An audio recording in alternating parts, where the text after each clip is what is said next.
Day, beautiful people. Today we will take a look at your clinical laboratory.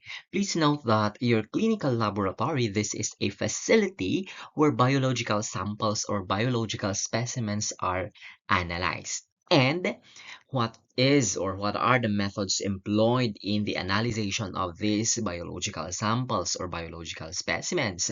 They can be they can be chemical, they can be electronic, they can be spectrophotometric, and they can be physical accordingly. They can be microscopic as such. Anyhow, please note that the clinical laboratory provides an objective data for diagnosis. Please note it is an objective data, not a subjective data. Okay, it is an objective data. Again, it provides an objective data for diagnosis, treatment, and monitoring. And please note that your clinical laboratory, okay, the core personnel in the clinical laboratory, they are actually your medical technologists. Okay, again, in the Philippines, we have our degree, okay, your degree is BSMLS, but then your profession is, yes, your license is registered medical technologist. And yes, registered medical technologists, they are the core personnel in the clinical laboratory.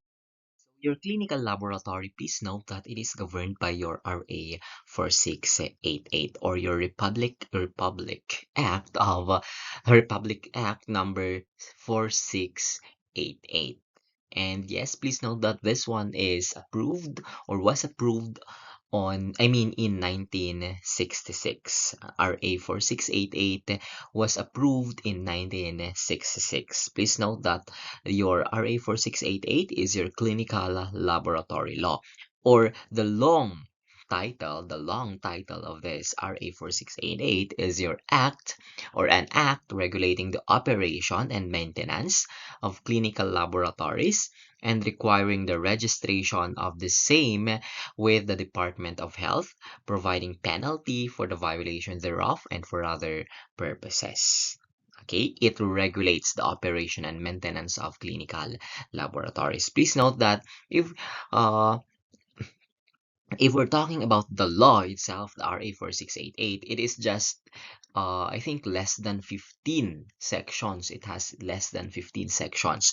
But then, please note, the one long here, the longer one is your DOH Administrative Order 2021-0037.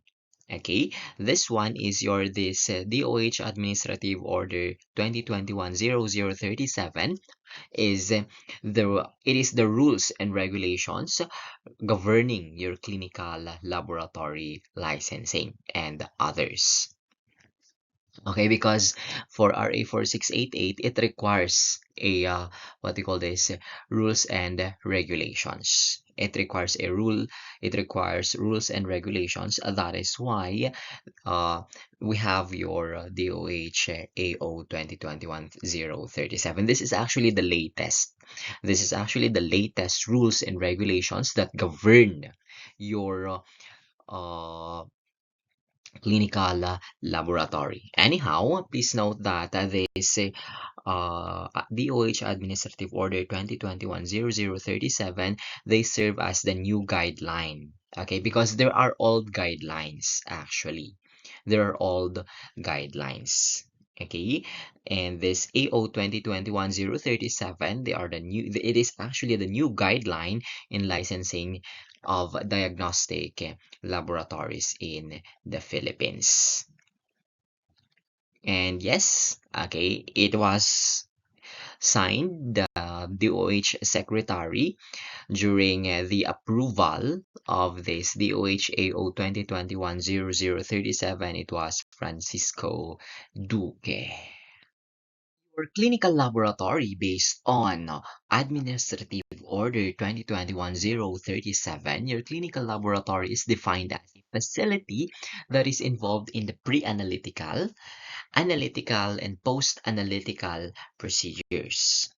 And please note that the clinical laboratory is a facility where tests are done on samples from the human body to obtain information about the health status of a patient. And please note that these informations that are obtained, these informations that are obtained, they serve us, or they are utilized, or yes, they are utilized for the prevention of diseases, diagnosis of diseases, as well as a treatment of diseases. And please note that the tests, okay, done in the clinical laboratory include the test from the following disciplines: from anatomic pathology, from clinical chemistry, tests done in clinical microscopy, endocrinology, hematology, immunology and serology, microbiome, toxicology, as well as nuclear and molecular diagnostics. Please note that nowadays, nuclear and molecular diagnostics, they are somewhat a trend. They are somewhat a trend, especially with molecular diagnostics. Yes, especially with the molecular diagnostics. Please note, because of the completion of the human genome. Anyhow, that is for your clinical laboratory. The core purpose of your clinical laboratory. Accordingly, your clinical laboratory is here, or is there, to assist clinicians in decision making. Please note that the information that is obtained about the health status of a patient is utilized to prevent, to diagnose, and to treat diseases. And please note that the treatment may be based on, or the physician may decide based on, the result, or based on laboratory result, what will be, okay, let's say for example, in case of culture or in case of infection, okay, based on the result of culture insensitivity, what is the best drug, or what is the best, okay, antibiotic for this disease, or in decision making about admission of the patient based on the CBC of the patient. There is a very low platelet count. Will I admit the patient, or will I let him go home and come tomorrow for a follow-up? Or let's say in the discharge of the patient, will the doctor discharge the patient, or will the doctor uh, let the patient stay for another day for observation, or whatsoever? Okay, those are just some of the decisions that may be done, or that may be uh, inferred from laboratory result. Anyhow, aside from that, as what we said, prevention of disease, diagnosis. Okay, the laboratory is there to diagnose, or to detect diseases, and monitor the therapy effectiveness. Please note, monitor the effectiveness of the therapy. The clinical laboratory is not just there to test or to diagnose or to prevent. It is also there to, or you are also testing samples to monitor the effectiveness of therapy.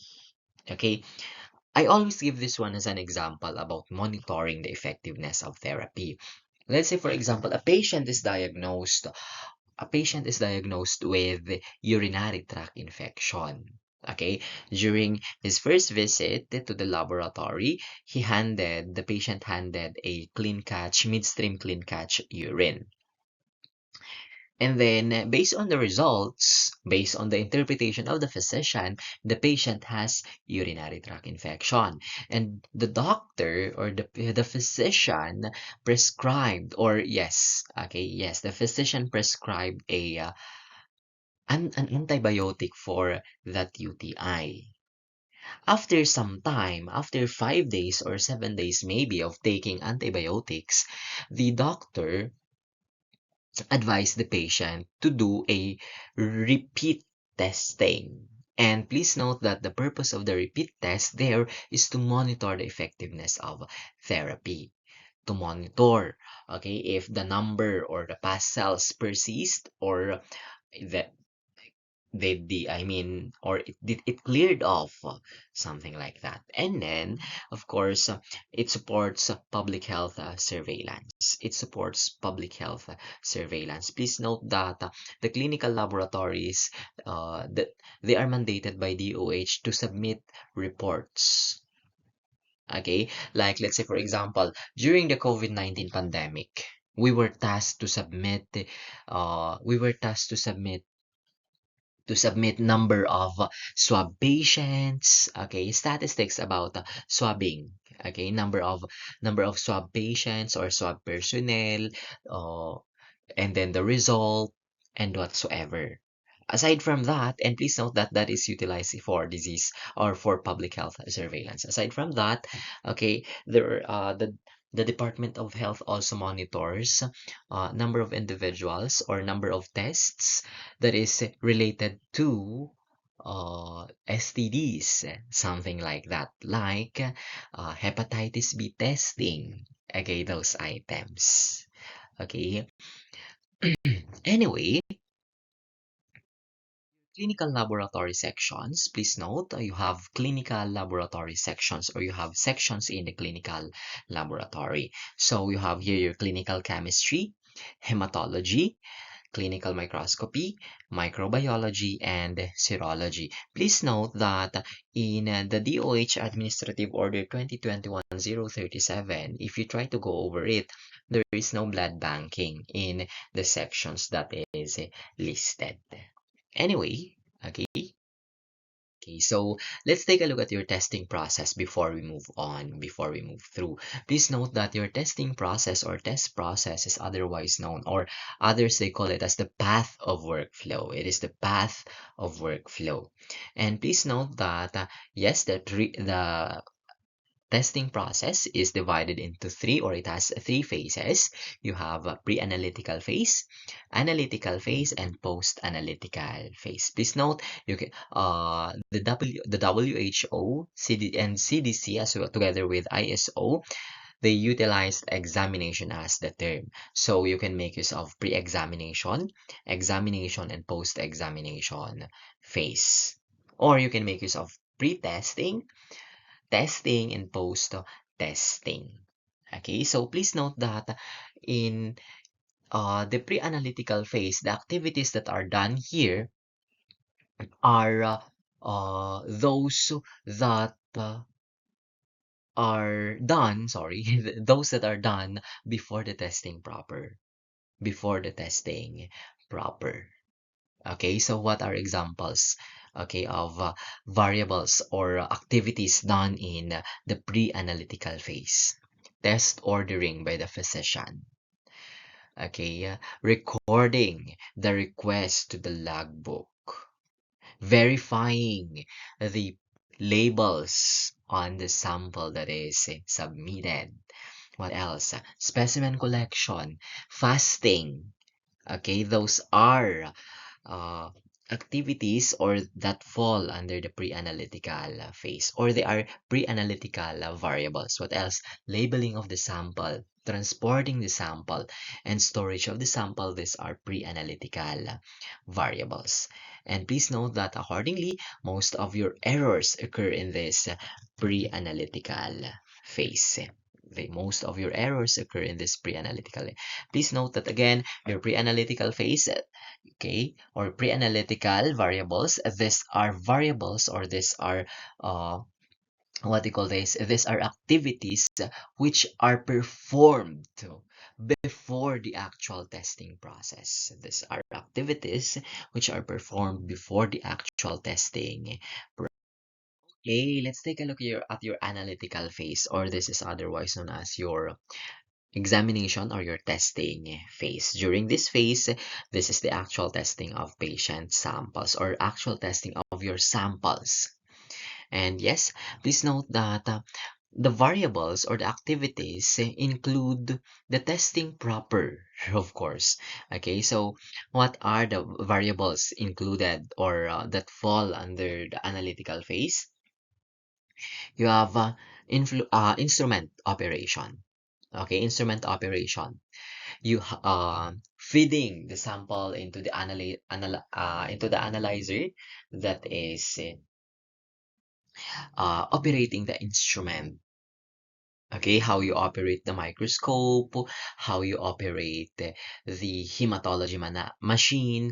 Okay, they fall under analytic variable. And then calibration and QC. Please note that QC is very important in the laboratory.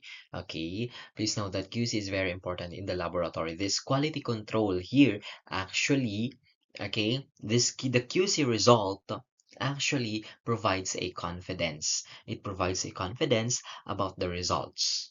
Okay, about the results. And please note that QC, you run your QC, you test your QC or your quality control material before you run the patient, before you run the patient sample. And then in analytical phase, result generation and validation of the result. Okay. Yes, microscopy, doing the microscope, scanning a PBS. Okay, that is analytic. That is analytic accordingly. Your post-analytic or your post-examination phase or your post-testing phase. So please note that the activities done here, okay, are the activities beyond the testing process or after the testing proper. So you have your result interpretation. Interpretation of the result is done by the physician, never the medical technologist. Okay, what I do before is because you will encounter patients that will ask about the result. Okay, that will ask about the result. Of course, what I usually do before is uh, I tell them to bring it to the doctor. I would say, ma'am, sir, dalhin nyo na lang po sa doktor nyo. Sila po ang nakakaalam. That is my usual response before, or my usual reply before. Anyway, interpretation is done by the physician, and then reporting and documentation. Okay, reporting and documentation, report. Okay, and documentation, please note they fall under post-analytical phase. And critical value notification, notifying the ward, notifying the physician about the I mean about the value that is obtained. Okay, that is a post-analytical. And please note that in critical value notification, please note that you need, okay, to get the name of the receiver of the call. Okay, just in case to make sure that you did really relay the message. Okay, you did notify the ward or doctor about the critical value. Please note that you have critical value. Let's say, for example, in case of potassium, the potassium is 7.5 or 7 or 6. Okay, that is very high. Okay, that is a critical value. You need to inform the physician about that very high potassium value. Okay, because it may kill, okay, the patient. And data archiving and LIS entry falls under the testing or the post-analytical. The clinical laboratory, this one is managed by a licensed clinical pathologist that is certified by the Philippine Board of Pathologists. But then, in the absence of a clinical pathologist, like in far-flung areas, okay, in far areas, please note that a medical doctor may, or a physician may manage a primary and a secondary laboratory, provided that this medical doctor or this physician had a training of 3 months in clinical laboratory medicine and quality control or laboratory management. Okay, but then your pathologist, they are your laboratory director. Okay, they manage you, they oversee the overall operations of the clinical laboratory. And then, of course, you have your medical technologists. Please note that your medical technologists, you are actually the core, okay, personnel in the clinical laboratory. And yes, you run tests. Okay, you do analytical tests and the rest of the test. Please note that you also have, for big institutions, there is what you call as laboratory technician, medical laboratory technician, phlebotomist, and a support staff. But then please note that typical for a non-institution based hospital or non-institution based laboratory, all of this one, okay, a phlebotomist, a medtech can do that. Lab aid, encoding the result, whatsoever, a medtech can do that. Okay, so somewhat most of this one, I mean, medical technologists usually in the Philippines or some, they are all around employees.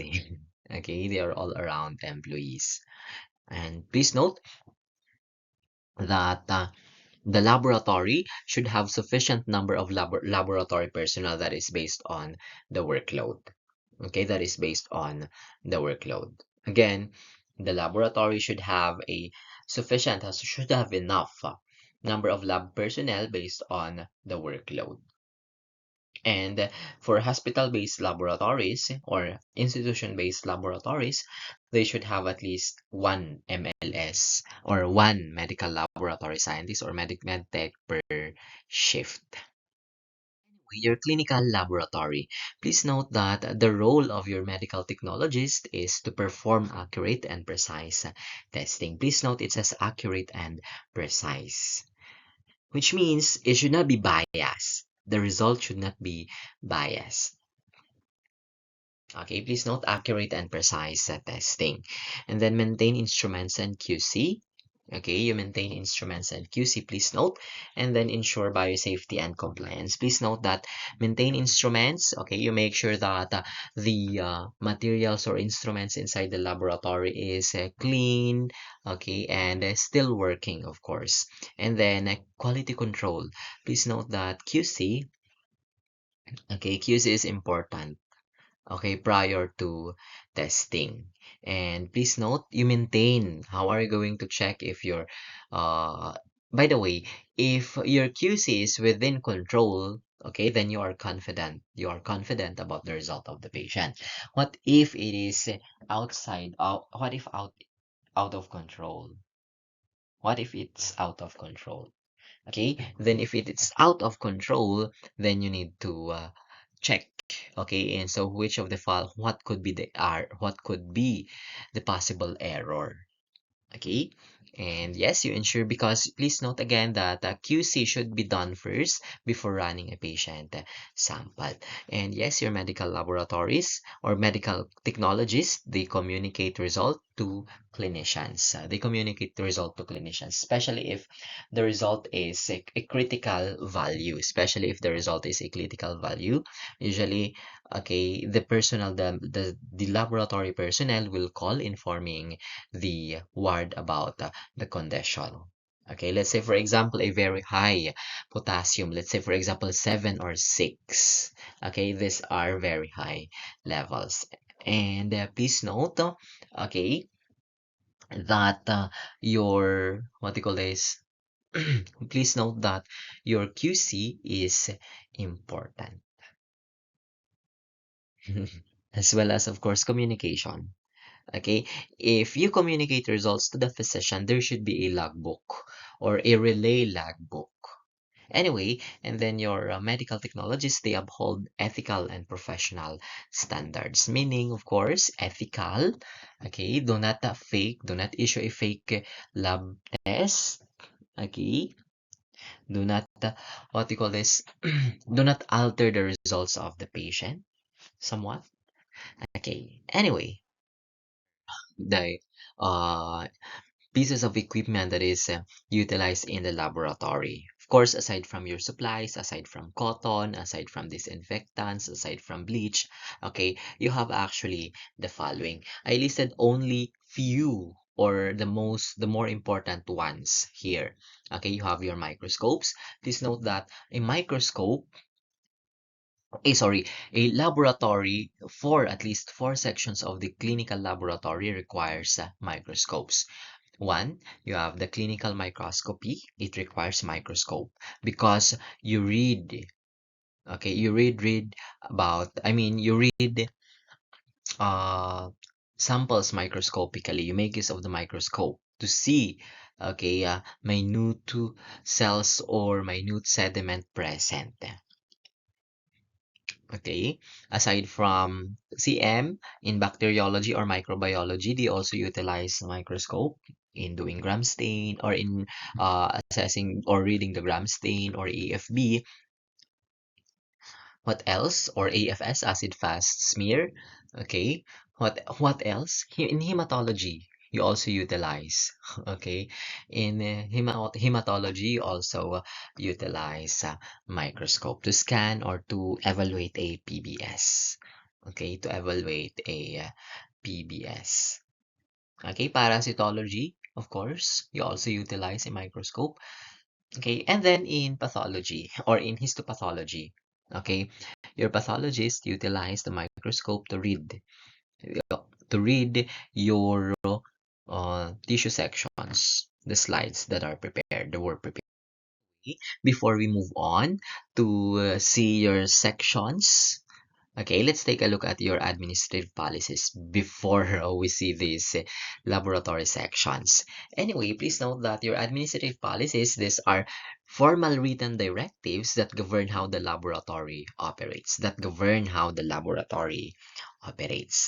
Okay, like what time the laboratory opens, what time the laboratory closes. Okay, is there a lunch break? Okay, is there a cut-off time for the sample? Okay, what else? The dress code of the patient. The dress code of the personnel. Okay, the dress code of the personnel. And the rest actually. For administrative policies, please note that it provides a consistent framework for decision making. Okay, administrative policies. Uh, administrative policies should also promote safety, efficiency, and accountability. That is why there should, for institutions, there or for laboratory institutions, there should be a policy on hand washing. Okay, that is actually a policy. Okay, that for laboratory institutions, hand washing should be required. Hand washing is required. Okay, it is an administrative policy. Okay, and yes, your administrative policies protects the patient or the rights of the patient, and yes, it also ensures quality service. Your administrative policies, they define the rules, responsibilities, and expectations for all laboratory personnel. And then you have your laboratory procedures or your SOPs or your standard operating procedures here. Your SOPs, these are step-by-step written instructions that describe how exactly or that describe exactly how the laboratory task must be performed. Please note step by step. Let's say number one is first thing to do is to place a 5 ml of serum in a test tube. Okay, and then allow to stand. Okay, open. Replace the cap and whatsoever and feed to the machine. Okay, or place 5 ml of urine in a test tube and then you cover with parafilm, centrifuge, and whatsoever. Okay, that is an example of a procedure, step by step. Please note it says step by step. So what's next if you did cover it with parafilm? Okay, what is next then? Okay, that is, those are things that should be seen in an SOP. Okay, Please note that your SOPs or your laboratory procedures, they are there to standardize the testing process and to reduce variability. Okay? Baka kasi mamaya nagso-shortcut yung isa tapos ikaw naglo-long cut. Magkaiba kayo ng ginagawa. Okay? Your laboratory procedures, it is there to standardize the testing process. And please note, they they should be written. Okay? Not verbal. Please note their policy. Okay? And yes, technical manual. Your technical manual here is a reference document that contains all analytical procedures as well as instrument instructions and quality control protocols and method validations used in the laboratory. Okay, please note, comprehensive, it's a reference document. It's a reference document containing all the analytical procedures, instructions or instrument instructions, quality control protocols, and the rest. Okay, that is for your technical manual. Again, it serves as a master reference for all technical operation. And then proficiency testing. Please note that your proficiency testing, okay, this is one type. Your proficiency testing, this is actually one type of uh, quality control, quality assurance program. Okay, so your proficiency testing program, please note, laboratories analyze unknown samples provided by an external agency to evaluate their performance compared to other laboratories. Okay, your proficiency testing, this one is otherwise known as uh, an external quality assurance program. It is an external quality assurance program. And yes, it is the purpose is to assess the accuracy of the laboratory. Okay, and to detect systematic errors. Okay, that is for proficiency testing. Like usually proficiency testing or your NEQUAS, there is what you call as there is such a thing they call as NEQUAS or EQUAS, External Quality Assessment Scheme. Okay, and that is actually one form of proficiency testing. Okay, aside from your technical manual, your proficiency testing manual, you also have other manuals here. You have your safety manual, quality manual, and the rest of the manuals that are listed. For safety manual, the contents, okay, you have the biosafety level and risk assessment, PPE requirements in the laboratory, spill management, okay, what else? Waste disposal procedures, emergency response plans, and exposure control and incident reporting. Those things should be included in the safety manual. You also have quality manual.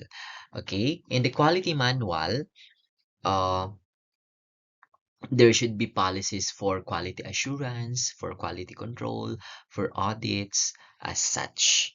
Okay, and then equipment maintenance manual. Okay, what is present, what should be present in your equipment maintenance manual? There should, I mean, the preventive maintenance schedules, calibration logs, troubleshooting guides, and service records and vendor contracts accordingly. Personnel manual. What is present? What should be present in the personnel manual? Job descriptions, your JDs. Okay, job descriptions, training and competency assessments, performance evaluation, and your continuing education requirements. Information management. What is the present in your information management manual? Data entry and verification procedures, data entry and verification procedures, result reporting protocols, data security and confidentiality, downtime procedures, and the rest.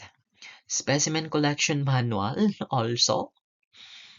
Okay, of course, it's in specimen collection manual. Okay, what should be written there? Patient preparation. Is there fasting, non-fasting, or whatsoever? Collection techniques,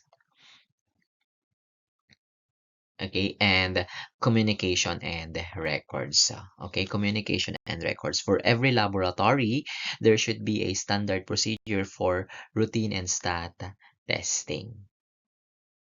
Okay, and the rest. Okay, so let's take a look at the classifications of laboratories. And please note that these classifications, I lifted this one from Administrative Order 2021-037. And yes, classification based on ownership or according to ownership. A laboratory can either be a government or a private laboratory. For a government, it is operated and maintained by the national government, a local government unit, or any other political unit or department or division or agency. Okay? Your Baguio General Hospital and Medical Center Clinical Laboratory that is operated by the DOH. Okay, it is a government owned or government, it's a government laboratory. The Health Services Office Clinical Laboratory located in T. Alonzo for Baguio City, I mean in Baguio City, okay, that Health Services Office or yes, HSO located in T. Alonzo, Baguio City, that is actually a government-owned laboratory. Okay, and then your private, okay, private laboratories. These are privately owned, established, and operated with funds through donation. Please note, through donation, principal investment by an individual, corporation, association, or organization. So, a very good example, High Precision Diagnostics. That is a privately owned laboratory. Singapore Diagnostics Laboratory. That is a private lab. What else? Session Diagnostics. That is a private laboratory. Okay? Then you have your classification according to institutional character. You have institution-based and non-institution-based laboratory. When you say institution-based, it is located within the premises and operates as part of a DOH licensed facility. Okay, please note that the institution should be DOH accredited or DOH license. The institution should be DOH license. So let's take a look at this example. The uh, the clinical lab, the Baguio General Hospital and Medical Center Clinical Laboratory is a is an institution-based clinical laboratory. Let's take a look. Baguio General Hospital and Medical Center, it is a DOH licensed facility. It is a hospital. It is a DOH licensed facility. Okay, let's take a look. Your Notre Dame de Charters Hospital Clinical Laboratory, that is an institution-based clinical laboratory. That is an institution-based clinical laboratory because, of course, the hospital is licensed by DOH. It is a licensed facility. It is a DOH licensed facility. It is accredited by the DOH. Okay, let's take a look at this one. The non-institution based. It operates independently and it is not attached to any DOH licensed health facility. Your non-institution based, again, it operates independently and is not attached to any DOH licensed facility. Please note of that. DOH licensed facility. Okay? So a very good example of a non-institution based, you have high precision diagnostics. That is an example. It is a non-institution based. What else? Session diagnostics. That is a non-institution based laboratory. What else? Okay. Your health services office or the Baguio Health Department clinical laboratory. It is a non-institution based laboratory. What else? Okay? The University of Baguio Clinical Laboratory a is not an institution-based laboratory. It is the UBCL, the UB Clinical Laboratory, is non-institution based. Non-institution based. Why? Okay, yes, the University of Baguio Clinical Laboratory is part of the University of Baguio. Part of the university. It is located in the University of Baguio. It is part of the UB. Uh, it is part of the UB campus. But then, please note, here's the thing. University of Baguio is not a DOH licensed facility. It is not a DOH licensed health facility. Again, ulitin ko po, the UB Clinical Laboratory is a non-institution-based laboratory. Why? Because UB is not a DOH licensed health facility. Okay, UB is not a DOH licensed facility. Please note of this ha, it is a DOH licensed health facility. It is not a DOH licensed health facility. UB is not a DOH licensed health facility. Anyway, okay, so please note of the term non-institution based and institution based. Nowadays, we do not use the term hospital based. We do not use the term freestanding. Pakitandaan po. We do not use the term freestanding. You use, it's non-institution based. Yes, perfect. Anyway, let's take a look at this classification according to function. Okay, classification according to function. You have your clinical pathology, anatomic pathology, and molecular pathology accordingly. For clinical pathology, okay, your clinical pathology, it deals with the chemical and cellular analysis of blood and other body fluids. Again, for clinical pathology, it deals with chemical and cellular analysis of blood and other body fluids. Okay, and yes, in clinical pathology, it includes clinical chem, but then it is not limited to the following. Okay, clinical chemistry, clinical microscopy, toxicology, therapeutic drug monitoring, immunology and serology, hematology, and coagulation. Please note that in clinical pathology, okay, identification and examination of microbes and parasites is also done here. That is for your clinical pathology. Okay, that is for your clinical pathology. What about your anatomic? In your anatomic pathology, okay, it provides processing and examination of surgical samples.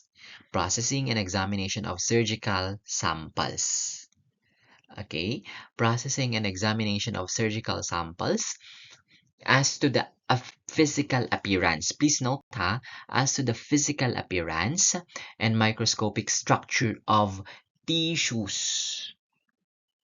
Okay, please note again, in anatomic pathology, processing and examination of surgical specimens as to the physical appearance and microscopic structure of tissues.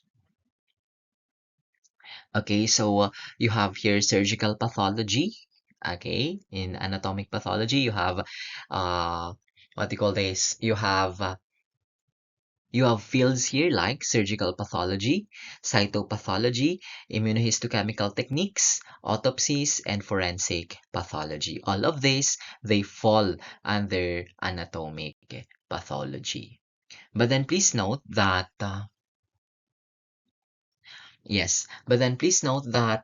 microbiological chemical testing, okay, of body fluids, they are for clinical pathology.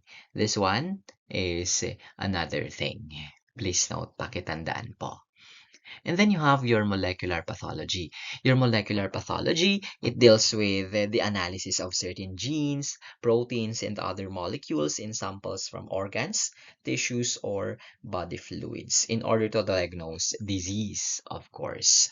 Okay, diagnose disease or to guide the prevention and treatment of the disease based on the principles, techniques, and tools of molecular biology.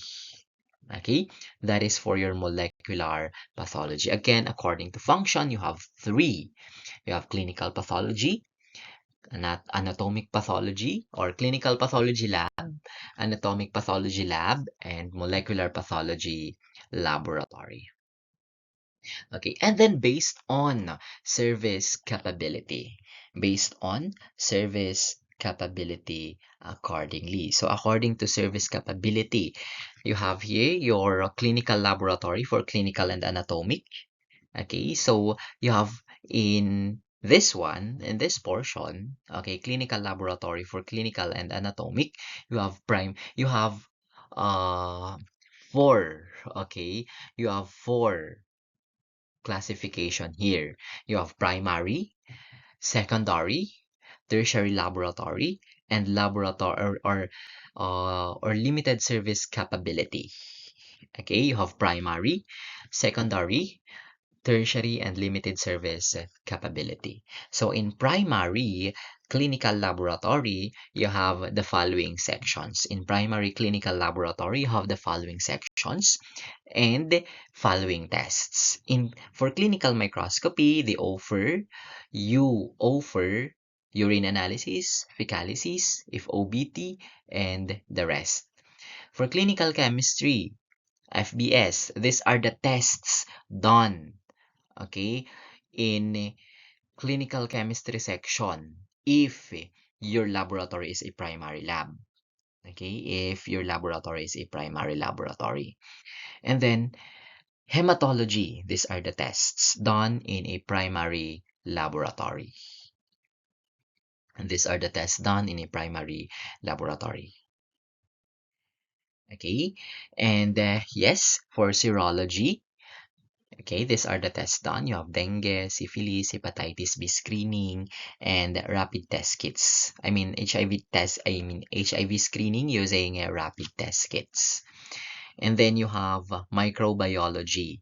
You have microbiology, okay, TB, DSSM, or TB test, or direct sputum smear, or NAAT. Okay, this one is for government facilities. This one is for government facilities.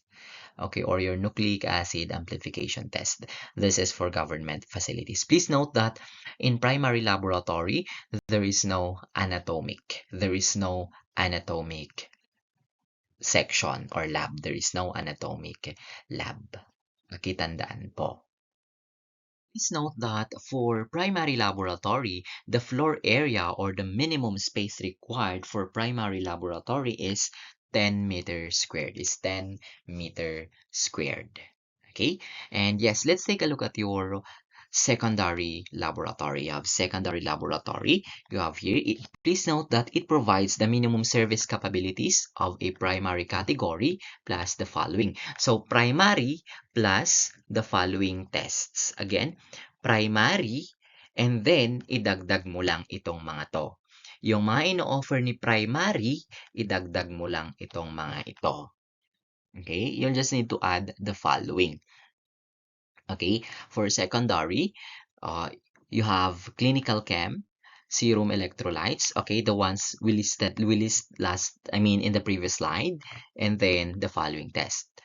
Serum electrolytes like sodium, potassium chloride, AST/ALT, and then for hospital or institution-based, under hematology section, you have coagulation studies, prothrombin time, and activated partial thromboplastin time. Prothrombin time and activated partial thromboplastin time. Okay? And of course, you add the ones offered in primary. Okay, and then microbiology. Gram stain, KOH. Microbiology, gram stain, and KOH. okay, for microbiology. Please note that pap smear for anatomic pathology. In secondary, there is an anatomic pathology. Okay, pap smear for anatomic pathology. Okay, that is for your secondary. And please note that for secondary, the floor area or the minimum space required is 20 meters squared. The floor area or the minimum space required is 20 meter squared or 20 square meters or 20 square meters. Your tertiary laboratory, you have your tertiary laboratory. Please note that it provides the minimum service capabilities of a secondary category plus the following. Okay, it provides the minimum service capabilities of a secondary category plus the following tests. Okay, for clinical chemistry, okay, you have a lot. Other clinical chemistry examinations. And for hospital-based or for institution-based, you have arterial blood gases. For institution-based, you have arterial blood gases.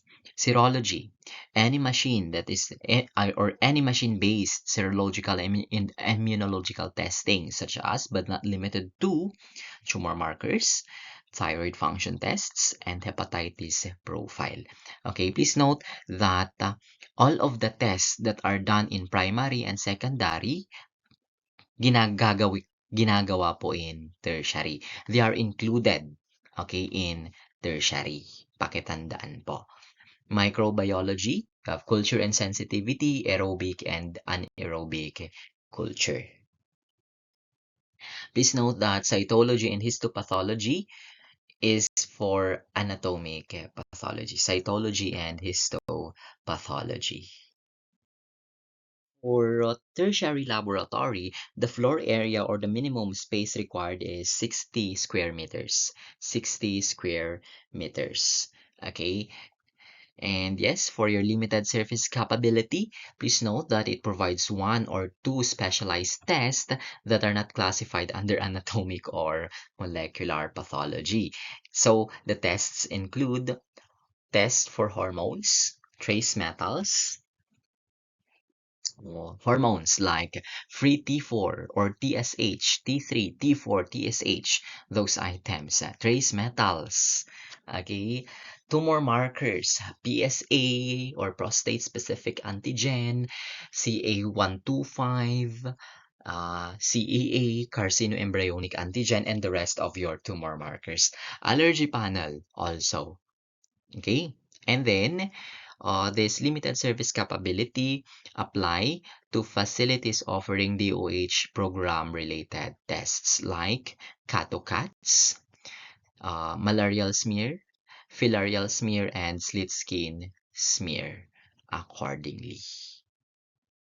Okay, that is for your limited service capability. So if you were asked how many, okay, how many if you were asked how many categories are present in the classification according to service capability, then your answer should be 4. You have primary, secondary, tertiary, and limited service capability.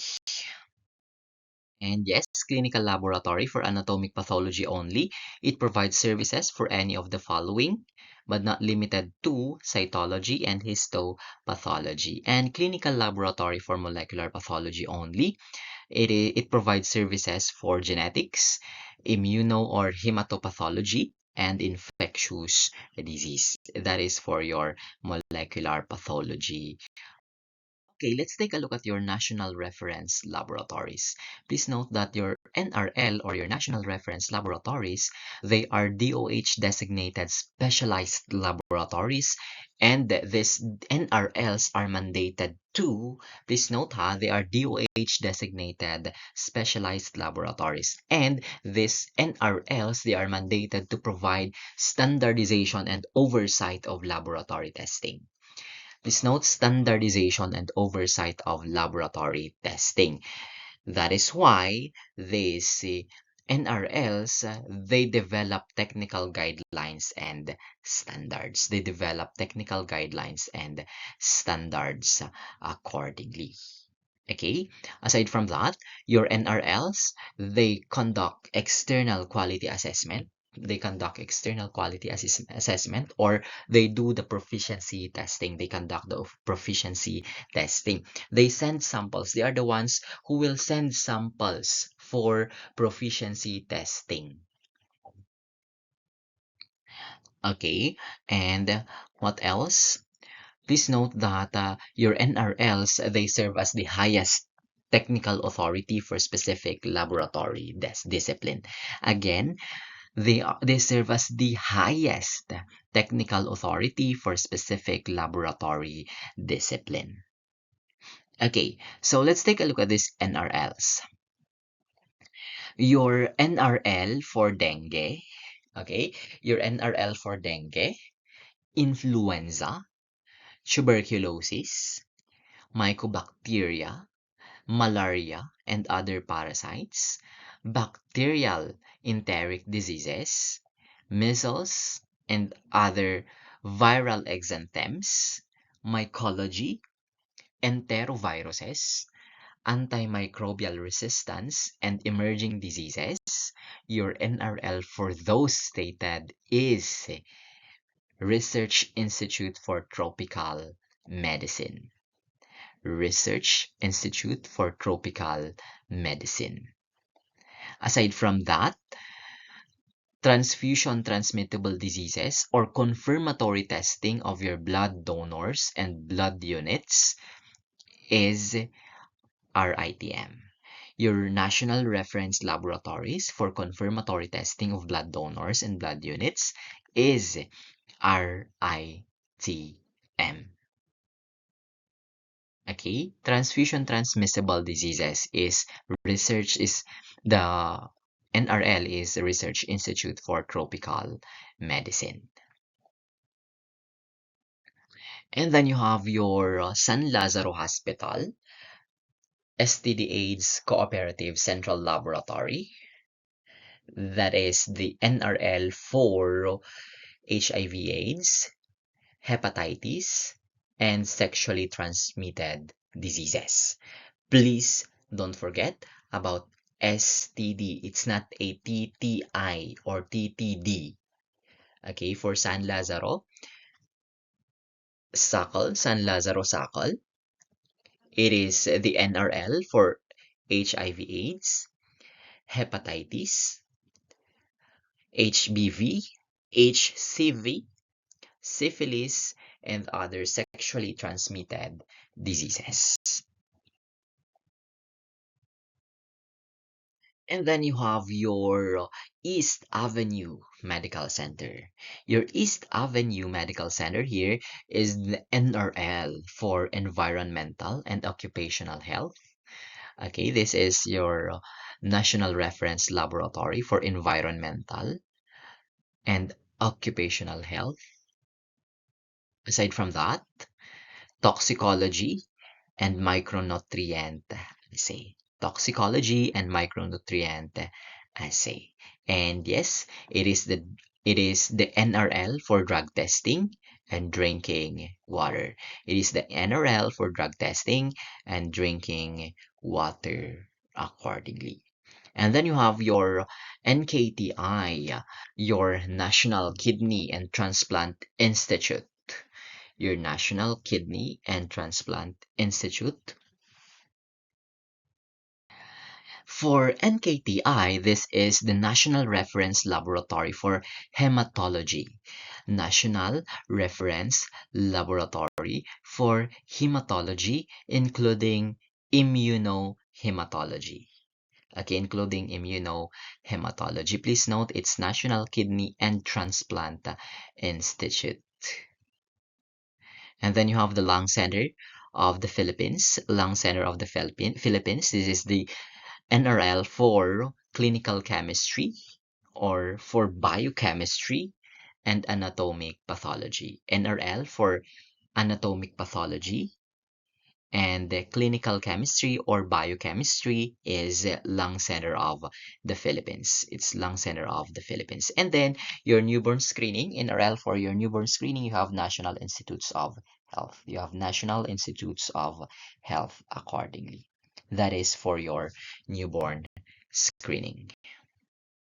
So let's take a look at your regulatory bodies here. In the Philippines, of course, we have DOH, okay, your Department of Health through HFSRB. DOH through HFSRB, okay, they regulate clinical laboratories. Anyway, please note that your Department of Health, they are the primary regulatory authority for clinical laboratories under the clinical laboratory law. And please note that they issue LTO for all clinical laboratories. They issue LTO for all clinical laboratories. Please note that your Health Facilities and Services Regulatory Bureau, your Health Facilities and Services Regulatory Bureau here is a DOH Bureau, is a Department of Health Bureau that is responsible for regulating, licensing, and monitoring all health facilities in the Philippines, including clinical laboratories, including clinical laboratories accordingly. And yes, please note that your HFSRB, it ensures that health facilities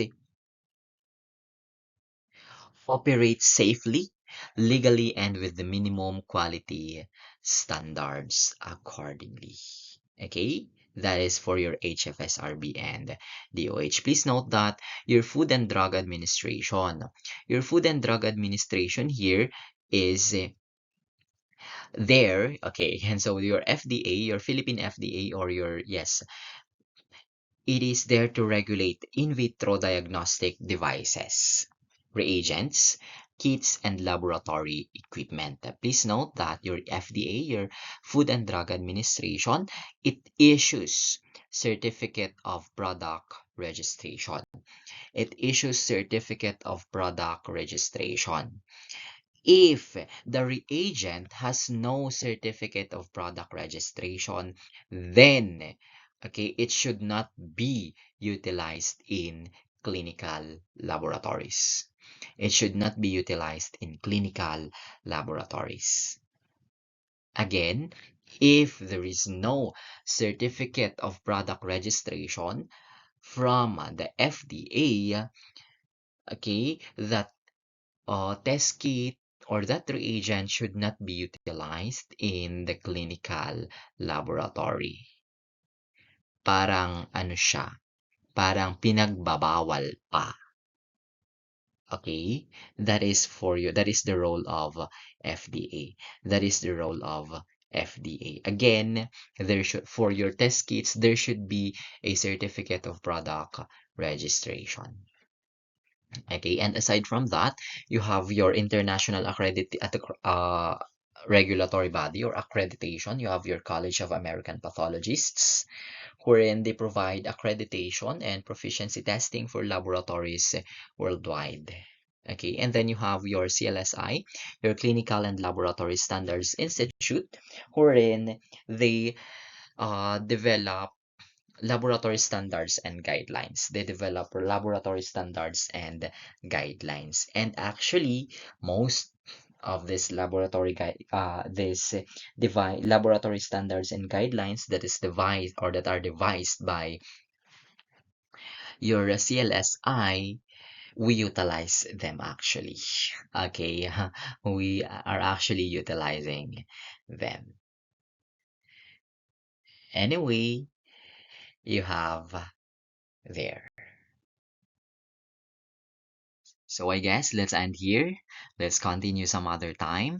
And this has been Gael, reminding you to live fully, love deeply, laugh often, keep learning, and never forget to enjoy the ride. And as you move forward, may you always choose curiosity over fear, kindness over convenience, and growth over comfort.